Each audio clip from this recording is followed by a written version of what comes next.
Let us proceed with exchange of gases.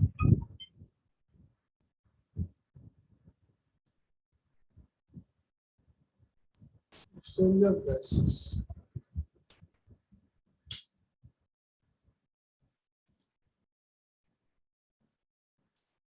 तो exchange of gases कहाँ होता है? लंग्स में होता है। और एक्सचेंज ऑफ गैसेस कहाँ होता है? तो टिश्यूज में होता है। तो सबसे पहले देखें एक्सचेंज ऑफ गैस लंग्स में कैसे होता है। तो ये एल्वेलाई है लंग्स की,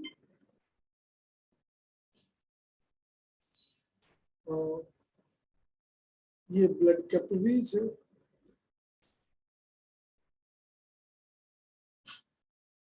जिनके थ्रू ब्लड फ्लो कर रहा है।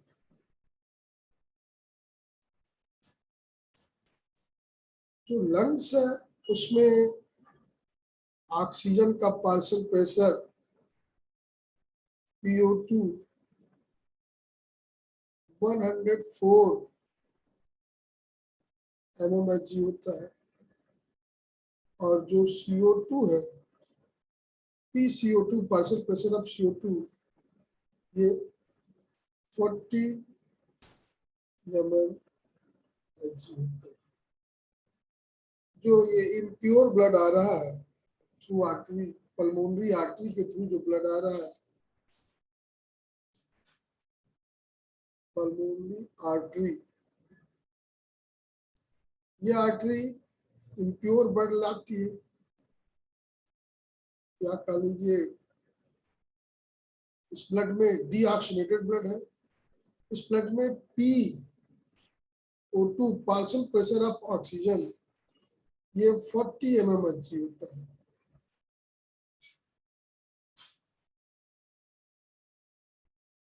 और जो PCO2 है ये 45 mmHg होता है।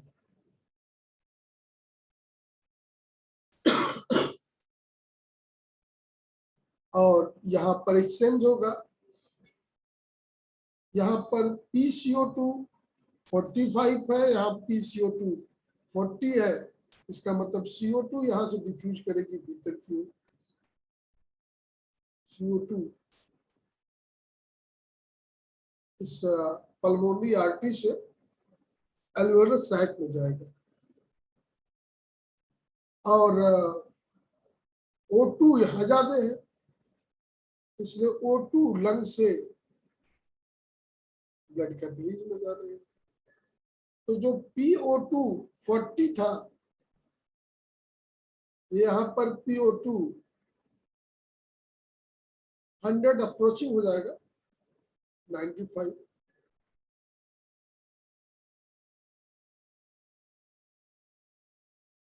और चूंकि CO2 निकल गया तो PCO2 कितना होगा? 45 नहीं होगा, अब ये 40 mmHg हो जाएगा।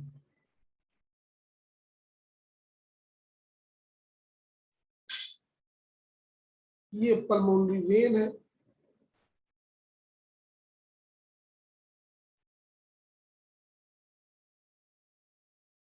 Pulmonary vein.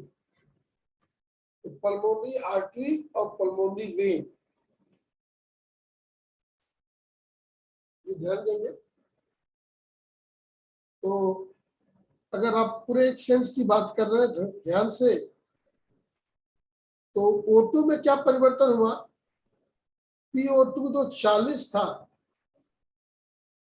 वो बढ़ के 95 हो गया,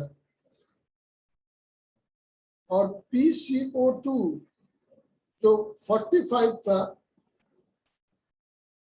वो घट के 40 हो गया। ये डिफरेंस हुआ, और ये एक्सचेंज ऑफ गैस लंग्स में होता है। अब इसमें एक और बात आती है कि लंग्स से CO2 कैसे बाहर जाएगी। तो लंग्स में CO2 का प्रवेश करना, उसको थोड़ा समझना पड़ेगा। होता क्या है, ये लंग्स है, सबसे पहले इसमें से ऑक्सीजन डिफ्यूज होगा और ये ऑक्सीजन ब्लड में आएगा।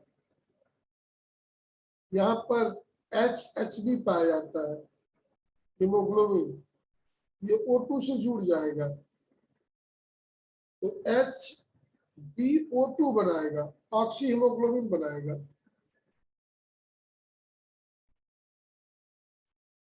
और समझिए यहाँ पर H फ्री हो गया है, H+ आयन। अब उसी समय जो ये आरबीसी है,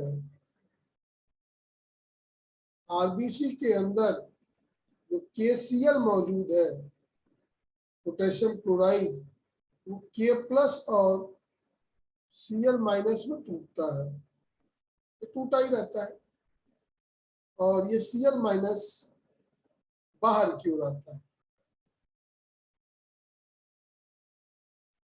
और यहां से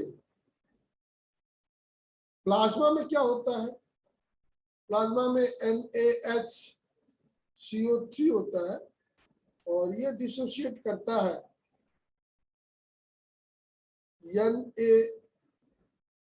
Na+ में प्लस HCO3-। अब चूंकि क्लोराइड आयन बाहर निकल रहा है, इसलिए उसके आयन को बैलेंस करने के लिए HCO3 भीतर आ गया, बाइकार्बोनेट भीतर आ गया और यहाँ पर H फ्री हो गया है, ये H से जुड़ जाएगा, ये बना लेगा H2CO और ये H2CO3 बाद में डिसोसिएट हो जाएगी तो बना लेगी H2O + CO2। ये सब कुछ आरबीसी के भीतर हो रहा है और CO2 यहां से रिलीज हो गई। तो binding of oxygen with hemoglobin in alveolar capillary tend to displace carbon dioxide from the blood into the alveoli. This is called Halden effect. Halden effect जानिएगा।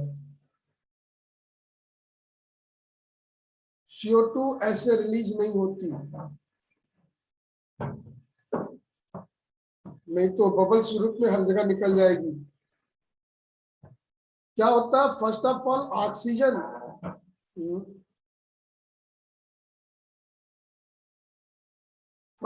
Oxygen diffuse into blood capillary.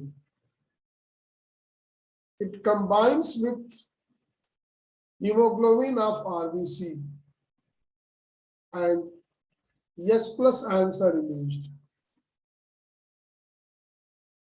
उसी के साथ साथ RBC में क्या हो रहा है, फिर से यहां देखिएगा आरबीसी में कौन सी घटना हो रही है।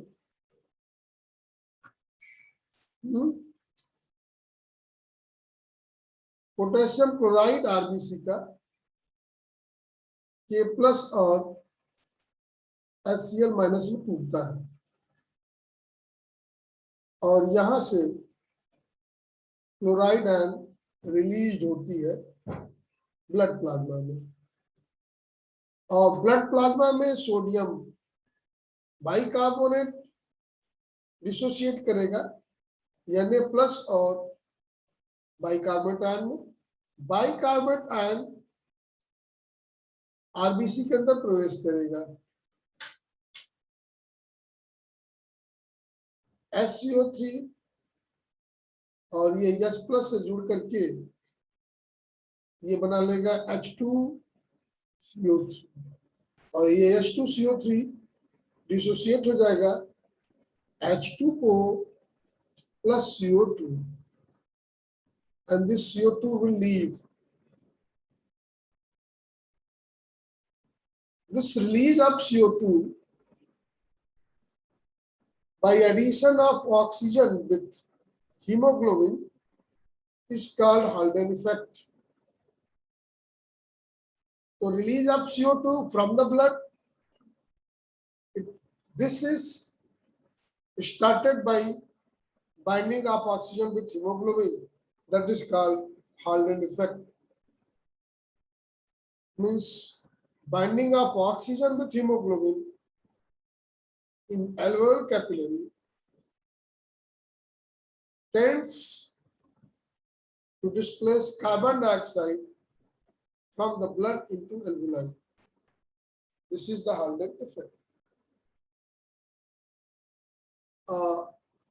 Another phenomena in what happens in tissue,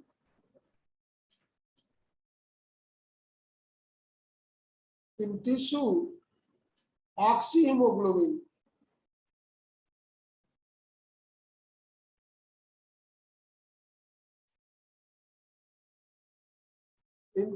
oxyhemoglobin, that is Hb4O8,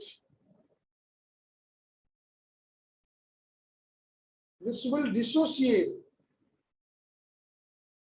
since in tissue there is release of CO2, the concentration of CO2 will increase along with H plus ion concentration, both increases, and this increase in CO2, increase in H plus, this will tend to dissociate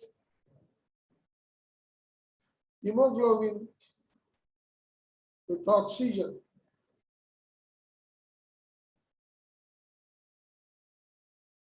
In this way, tissue get oxygen. तो lungs में क्या हो रहा है? दो जगह exchange हो रहा है.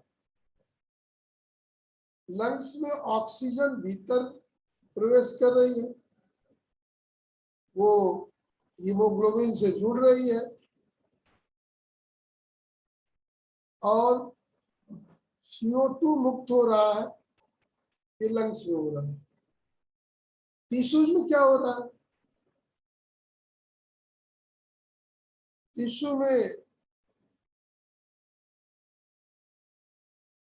ऑक्सीहीमोग्लोबिन डिसोसिएट होकर के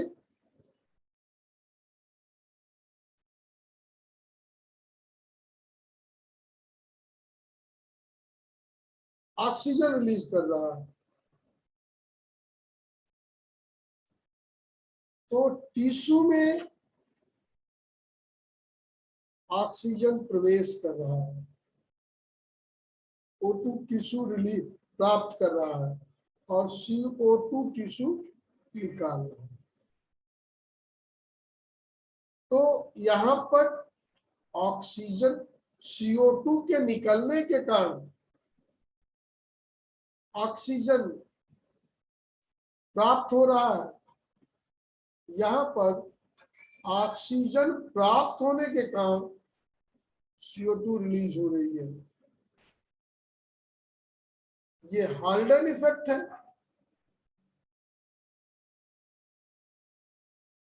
और ये बोहर इफेक्ट है.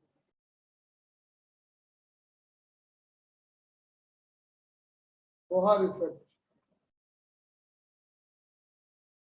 मतलब लंग्स में क्या हो रहा है? लंग्स की एल्वेलाई से यहां से ऑक्सीजन ब्लड कैपिलरीज में आ रहा है. इस आने के कारण यहां से CO2 रिलीज हो रहा है. इफेक्ट. यहां क्या हो रहा है? टिश्यू में ये ब्लड कैपिलरीज है, टिश्यू से CO2 मुक्त हो रहा है इसके मुक्त होने से, इसके कंसंट्रेशन के बढ़ने से क्या हो रहा है, ऑक्सी हीमोग्लोबिन डिसोसिएट हो रही है और ऑक्सीजन लिबरेट हो रहा है।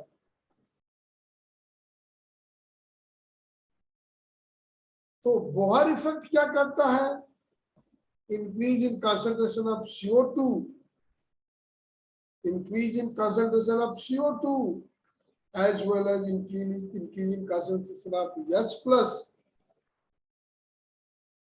It will reduce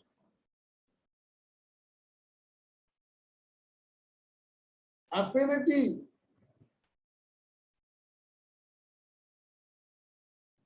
of hemoglobin for oxygen.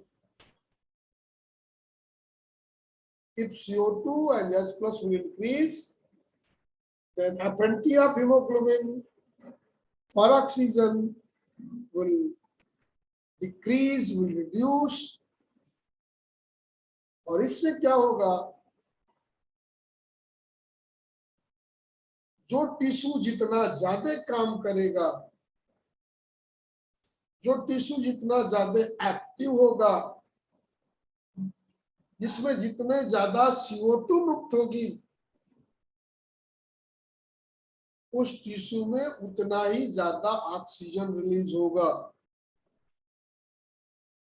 Demand के अनुसार सप्लाई है।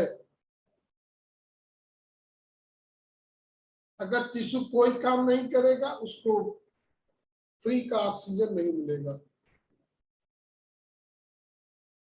इसीलिए जो ऑक्सीजन एक बार ऑक्सीजनेटेड ब्लड हार्ट द्वारा पंप किया जाता है, वो पूरी बॉडी तक सभी को ऑक्सीजन प्रोवाइड करा देता है, और ऑक्सीजन उसी को प्रोवाइड की जाती है जो CO2 ज्यादा मुक्त करता है। जैसे कह लीजिए कोई चीज बांटी जा रही है, लड्डू बांटा जा रहा है, तो जिसको ज्यादा भूख है या जो ज्यादा पचा सकता है उसको ज्यादा लड्डू, जिसको कम भूख लगा उसको कम लड्डू, तो there will be no wastage of any laddu. तो ऑक्सीजन के वेस्टेज को रोकने का बड़ा अच्छा तरीका है, ऑक्सीजन तभी रिलीज होगी, ऑक्सी हीमोग्लोबिन तभी डिसोसिएट होगा जब CO2 मौजूद होगा, सेल एक्टिव होगा, टिश्यू एक्टिव होगा। अब एक चीज थोड़ी सी और इसमें देखनी है, ये तो एक्सचेंज ऑफ गैसेस की बात हो गई, थोड़ा सा देखें कि ट्रांसपोर्ट ऑफ गैस कैसे होता है। और ये ट्रांसपोर्ट अक्सर लड़के ट्रांसपोर्ट ऑफ CO2 ये थोड़ा सा चैलेंजिंग है। वैसे मेरे लिए तो कोई बात नहीं है, आपके लिए चैलेंज हो सकता है। ये CO2 के ट्रांसपोर्ट होने का 3 तरीका है। 3 तरीके से CO2 ब्लड में ट्रांसपोर्ट होती है। फर्स्ट जो है वो फिजिकल सॉल्यूशन है, पहला तरीका फिजिकल सॉल्यूशन है। इसमें क्या होता है, 7% of CO2 transported as dissolved condition as solution।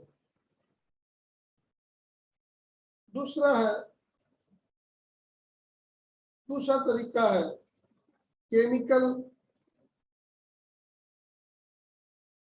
Chemical solution, या कह लीजिए कार्बोनिक एनहाइड्रेस। इसमें हम एक सॉल्यूशन बनने के लिए एक एंजाइम की जरूरत पड़ेगी। वो कार्बोनिक एनहाइड्रेज है।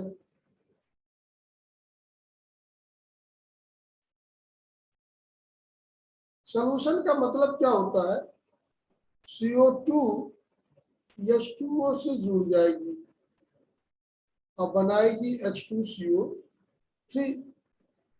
केमिकल सॉल्यूशन हो गया। अब इसमें भी बड़ा लंबा चौड़ा प्रोसेस है। ये कहाँ बनता है थोड़ा सा ये भी देख ले।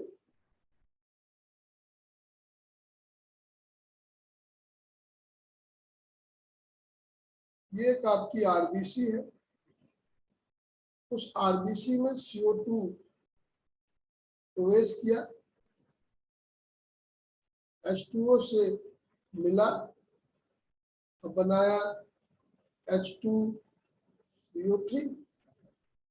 ये H2CO3 डिसोसिएट हुआ H प्लस में, HCO3 माइनस। ये HCO3 माइनस बाहर ट्रांसपोर्ट हो जाएगा और ब्लड के अंदर जो NaCl है वो Na प्लस और प्लस Cl माइनस। तो ये Cl माइनस इस आयनिक बैलेंस करने के लिए भीतर आता है। इसको कहते हैं क्लोराइड शिफ्ट। उसको कहते हैं क्लोराइड शिफ्ट।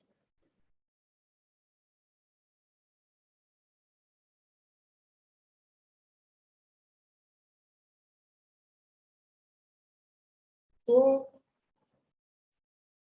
जितना CO2 ऐड होगा इस आरबीसी के अंदर उतना ही क्लोराइड ऐड होगा और निकलेगा क्या? HCO3 बाइकार्बोनेट आयन उतने ही निकलेंगे। तो इसका मतलब CO2 जो है वो बाइकार्बोनेट आयन के रूप में प्लाज्मा में ट्रांसपोर्ट होगा। उसी दौरान क्लोराइड आयन आरबीसी में प्रवेश करके इसका ट्रांसपोर्ट होगा और इस प्रकार से जो केमिकल सॉल्यूशन बनता है तो 70% of CO2 transported as chemical solution। तो ये बाकायदे इस चीज को आप जान जाएंगे। तीसरा है कार्ब एमिनो हीमोग्लोबिन या कार्ब एमिनो कंपाउंड। तीसरा तरीका है। उसमें क्या होता है इस तरीके में?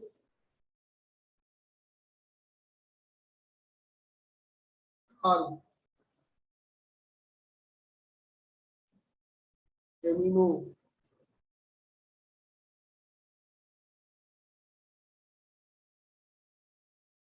कंपाउंड। तीसरा तरीका, और इस तरीके से करीब 23% CO2 ट्रांसपोर्ट होती है।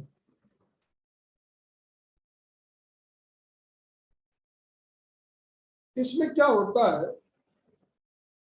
जो प्लाज्मा प्रोटीन होती है, अब प्लाज्मा प्रोटीन को कोई सिंबल तो लिख नहीं सकते हम, लिख सकते हैं RNH2 और ये CO2 से जुड़ जाएगी। ये बनाती है RNHCOOS।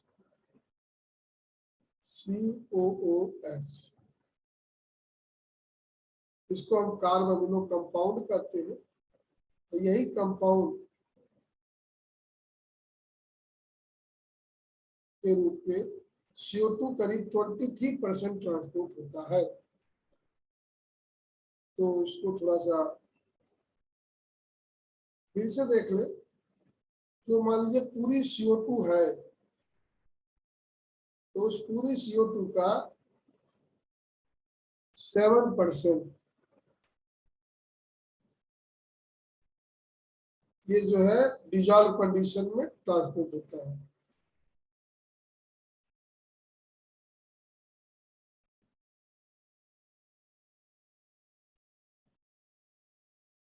और जो 70% है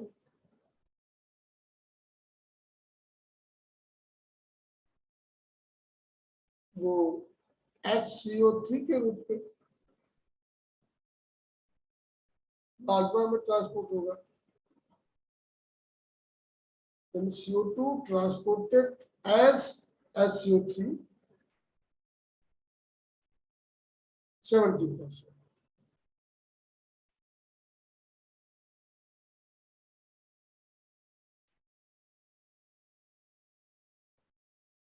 और 23% चाहे वो कह लीजिए ग्लोबिन के साथ कार्बोमिनो कंपाउंड बनाएगा। ग्लोबिन में भी प्रोटीन है, प्रोटीन को हम RNH2 अगर लिखते हैं तो ये हीमोग्लोबिन की भी हो सकती है प्रोटीन, ये प्लाज्मा प्रोटीन भी हो सकती है।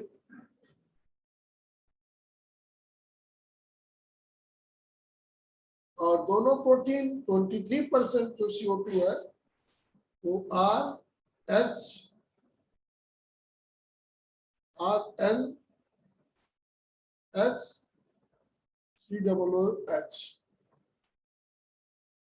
एक कार्बोमिनो कंपाउंड के रूप में RNH3OH एक कार्बोमिनो कंपाउंड है।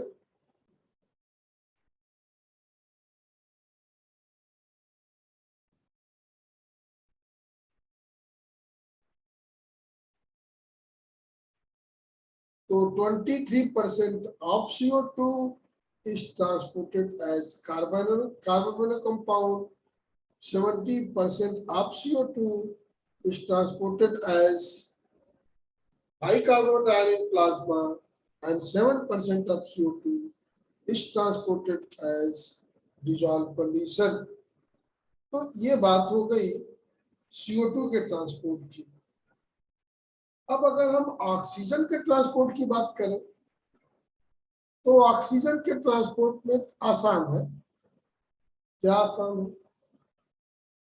अगर हम ऑक्सीजन का पूरा ट्रांसपोर्ट देखें तो छोटा सा हिस्सा या एकदम छोटा सा हिस्सा कर लीजिए 3% ऑफ ऑक्सीजन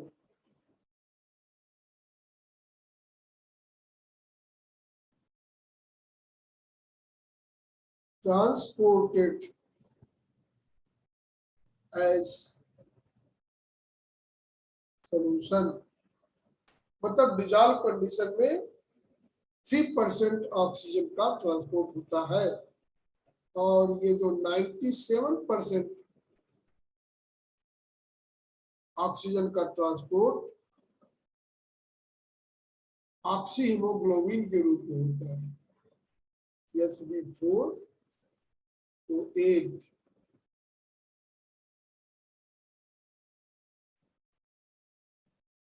तो 97% oxygen is transported as oxyhemoglobin and 3% of it transported through as solution। So this is all about transport of CO2, transport of O2, exchange of O2, exchange of CO2 in lungs, in tissues, Haldane effect and Bohr effect। इतनी चीज हम लोग सीख लिए।